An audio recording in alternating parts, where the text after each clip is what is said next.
हाँ तो नमस्कार प्यारे बच्चों, क्या हालचाल। उम्मीद करते हैं कि आप सभी लोग बहुत ही अच्छे होंगे। तो बच्चों, क्लास 10th का जो फिजिक्स है, क्लास 10th फिजिक्स के आज हम चैप्टर 1 से आपको शुरुआत कर रहे हैं। ठीक है, तो अगर आप भी 2026 के बोर्ड एग्जाम देने वाले हैं क्लास 10th के, तो आपके लिए यह वीडियो बहुत ही ज़्यादा इम्पोर्टेंट है, क्योंकि आज हम पूरा क्लास 10th साइंस के अंदर फिजिक्स के जो है पूरा सिलेबस बताएंगे।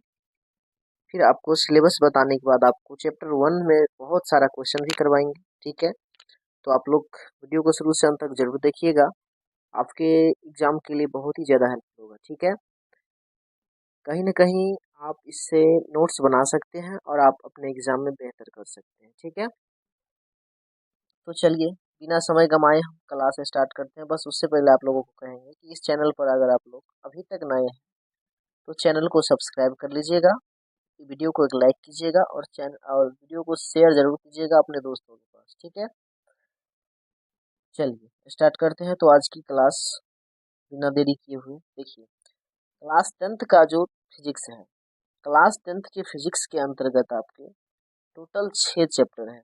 क्लास 10th फिजिक्स के अंतर्गत पूरे 6 चैप्टर है। आपका चैप्टर 1 है प्रकाश के परावर्तन और दूसरा चैप्टर है प्रकाश का अपवर्तन। ठीक है, पहला चैप्टर है प्रकाश के परावर्तन और दूसरा चैप्टर है प्रकाश के अपवर्तन। तीसरा चैप्टर की अगर हम बात करेंगे तो तीसरा चैप्टर है मानव नेत्र। चौथा चैप्टर है विद्युत धारा, जिसमें करंट संबंधित बातों को हम लोग पढ़ते हैं। पांचवा चैप्टर है विद्युत धारा के चुंबकीय प्रभाव, चुंबक के बारे में जिसमें हम लोग अध्ययन करते हैं। और छठा चैप्टर जो है आपका, ये तो आपका सबसे बेहद आसान चैप्टर है, ऊर्जा के स्रोत, ऊर्जा के बारे में इसमें हम लोग जानते हैं। ठीक है, ये आप देखिए, ये पहला और दूसरा चैप्टर जो है प्रकाश के परावर्तन और प्रकाश के अपवर्तन, ये एनसीईआरटी किताब में आपको जो है ये दोनों एक ही चैप्टर में दिया गया है।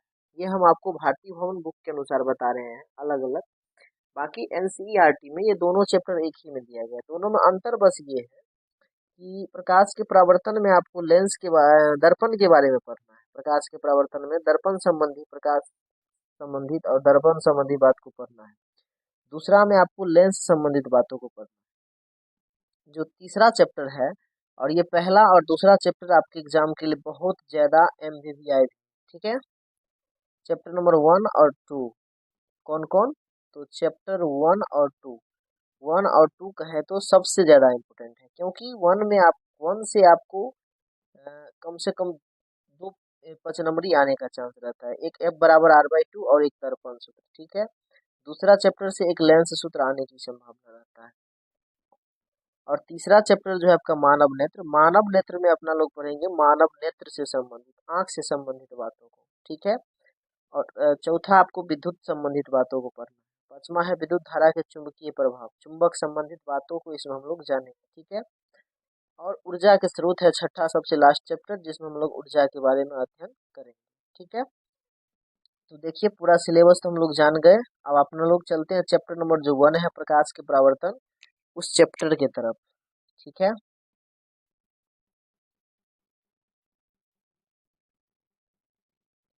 तो देखिए यही आपका चैप्टर फर्स्ट है।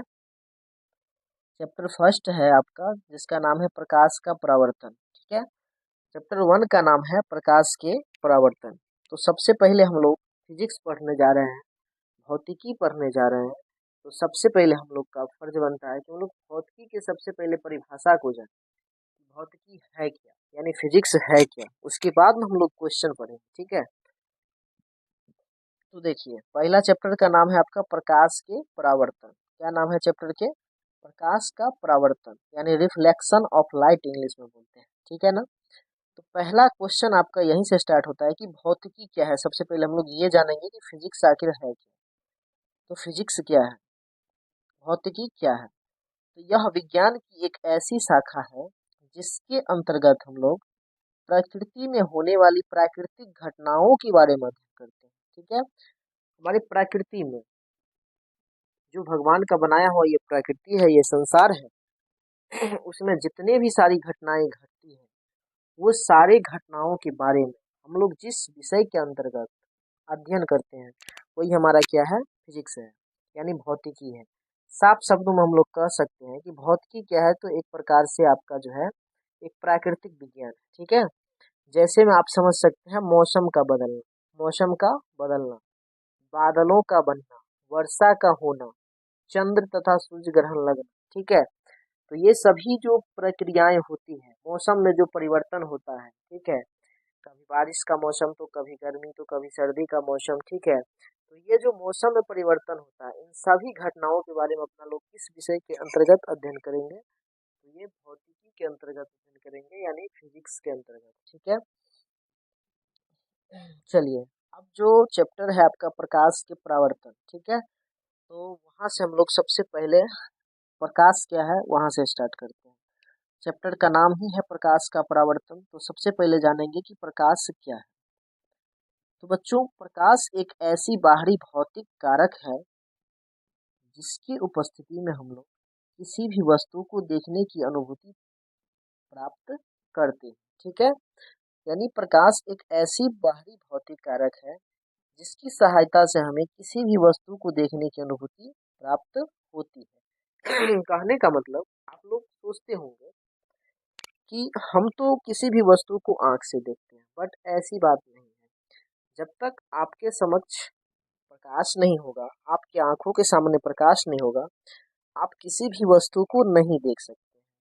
मान लीजिए अंधेरी रात में आपको कुछ देखने की आवश्यकता पड़े, तो आप बिना प्रकाश के क्या आंख से देख पाएंगे?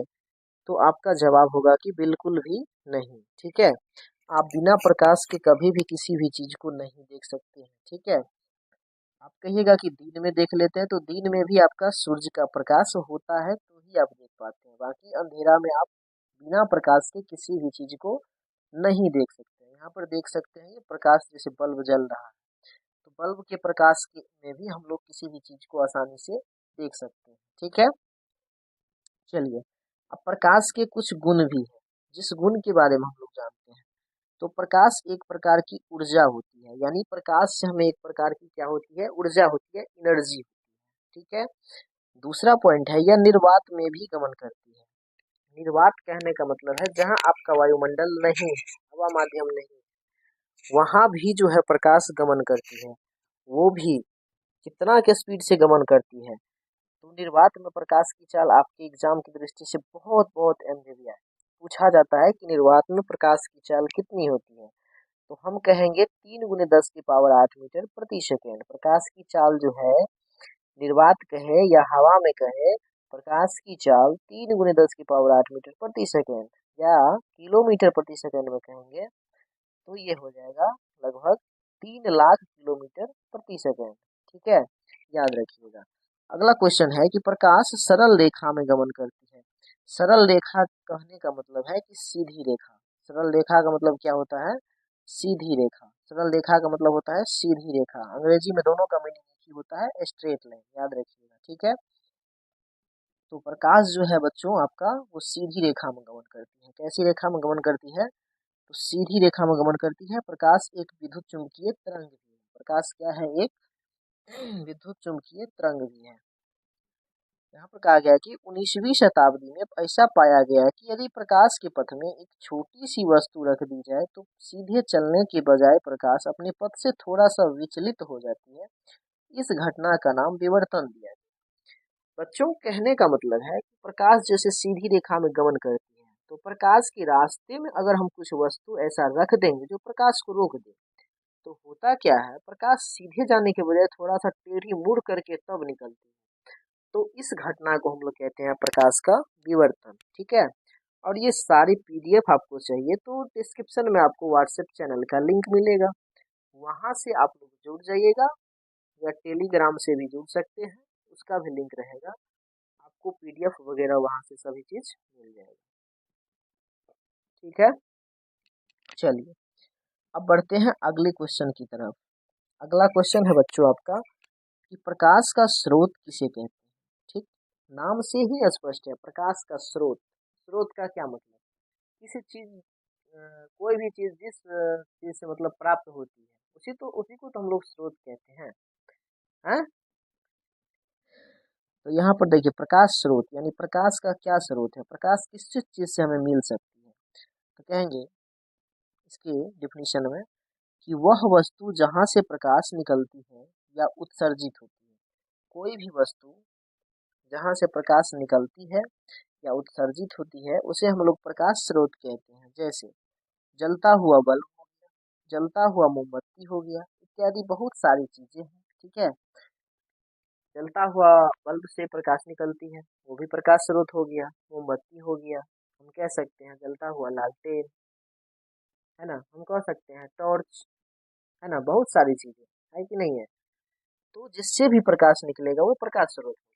अब प्रकाश स्रोत दो प्रकार के होते हैं, आपको बता दो देते हैं हम, यहाँ पर लिखा हुआ नहीं है। प्रकाश स्रोत आपका दो प्रकार के होता है, एक प्राकृतिक और एक मानव निर्मित। ठीक है, आप लोग कॉपी पर सारा नोट्स बना लीजिएगा, इसका पीडीएफ भी मिल जाएगा। तो दो प्रकार में होता है, एक प्राकृतिक प्रकाश स्रोत और दूसरा होता है आपका मानव निर्मित प्रकाश स्रोत। ठीक है, प्राकृतिक प्रकाश स्रोत में क्या होता है, वैसा प्रकाश स्रोत जो प्रकृति प्रदत्त है, यानी सूर्य का प्रकाश, चंद्रमा का प्रकाश, ये सभी प्राकृतिक प्रदत्त है, तो ये सभी प्राकृतिक प्रदत्त होगा। उसके बाद अगर मानव निर्मित की बात करें तो जैसे टॉर्च का प्रकाश हो गया, लालटेन का प्रकाश हो गया, ये सभी मानव निर्मित है, ये सबको हम लोगों ने बनाया। ठीक, चलिए आगे बढ़ते हैं। देखिए यहाँ पर मोमबत्ती है, इससे प्रकाश निकलती है, प्रकाश स्रोत हो गया। जलता हुआ बल्ब है, ये भी प्रकाश स्रोत हो गया।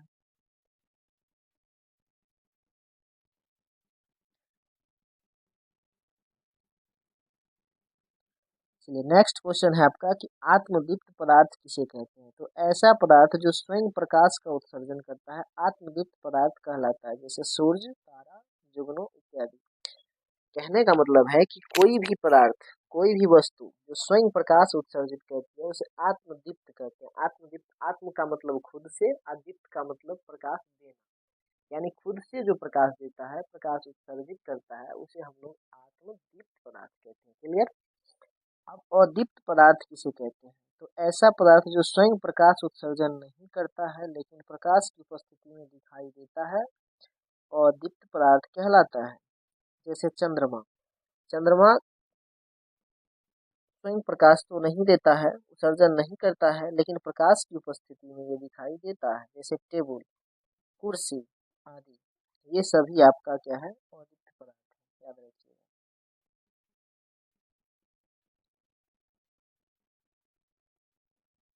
नेक्स्ट क्वेश्चन है कि किरण किसे कहते हैं। किरण, तो प्रकाश जिस पथ पर चलता है उसके दिशा को ही किरण कहते हैं। देखिए प्रकाश इस पथ पर ऐसे चल रही है, तो इस दिशा, इस इसे ही हम लोग क्या कहेंगे, उसके दिशा को किरण कहते हैं।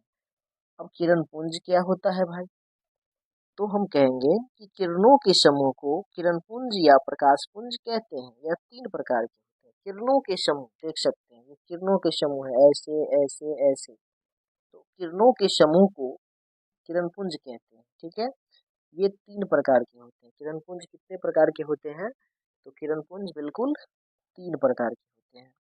एक में होता है समांतर किरण पुंज, दो में अपसारी किरण पुंज और तीन में होता है आपका अपसारी किरण पुंज, है ना, याद रखिएगा।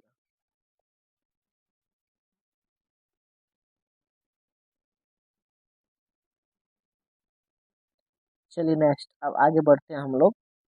अब क्वेश्चन आता है कि समांतर, अभी अभी अपना लोग पढ़े कि किरण पुंज कितने प्रकार के होते हैं। ठीक है, तो किरण पुंज आपने देखा कि तीन प्रकार के होता है, एक समांतर, दो में अभिसारी और तीन में अपसारी।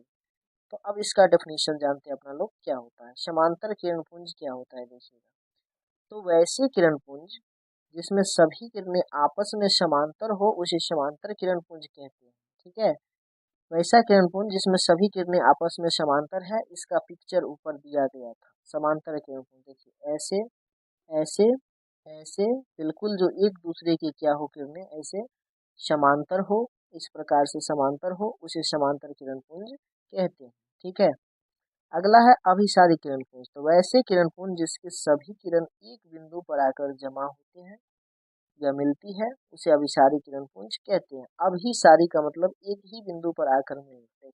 ऐसे किरण आएगा, फिर ऐसे आएगा, फिर ऐसे आएगा, फिर ऐसे आएगा। ठीक है, ऐसे, ये सभी के सभी आकर के एक ही बिंदु पर ऐसे मिल जाएगा, तो इसे अभिसारी किरण पुंज कहते हैं। देखिए यहाँ पर पिक्चर है। अब अपसारी किरण पुंज, तो वैसे किरण पुंज जिसके सभी किरणें एक दूसरे से फैलती हुई प्रतीत होती है उसे अभिसारी किरण पुंज कहते हैं। देखिए एक बिंदु स्रोत से निकल करके ऐसे फैलती हुई क्या होती है, चली जाती है। ठीक है, ऐसे फैलती हुई सभी किरणें आपस में चली जाती है। तो ये हो जाता है आपका अपसारी किरण पुंज। ठीक है, उम्मीद करते हैं कि आज का क्लास आपको बहुत अच्छा लगा होगा। ठीक है, तो आज की क्लास को हम जो है इतना ही तक रखेंगे। आज की क्लास को किरण पुंज तक हम लोग यहाँ तक पढ़ चुके हैं, और कल इससे आगे की क्लास में हम लोग प्रकाशीय माध्यम से यहाँ से स्टार्ट करेंगे। ठीक है, तो यह वीडियो आपको कितना हेल्पफुल लगा हमें कमेंट में ज़रूर बताइएगा, और इसका पीडीएफ चाहिए तो आप हमारे टेलीग्राम चैनल या व्हाट्सएप चैनल से जुड़ जाइएगा, लिंक हम डिस्क्रिप्शन में डाल देंगे। ठीक है, हमारा ये सारा पीडीएफ आपको मिल जाएगा बिल्कुल फ्री, बस आप लोग जुड़ जाइएगा लिंक से। ठीक है, और हो सके तो अगर आपको वीडियो हेल्पफुल लगा हो तो सब्सक्राइब कर लीजिएगा और नोटिफिकेशन ऑन कर दीजिएगा, ताकि हर आने वाली ऐसे ही नई वीडियो का नोटिफिकेशन आपके पास सबसे पहले पहुंच सके। मिलते हैं फिर नेक्स्ट वीडियो में, तब तक के लिए आप सभी को जय हिंद।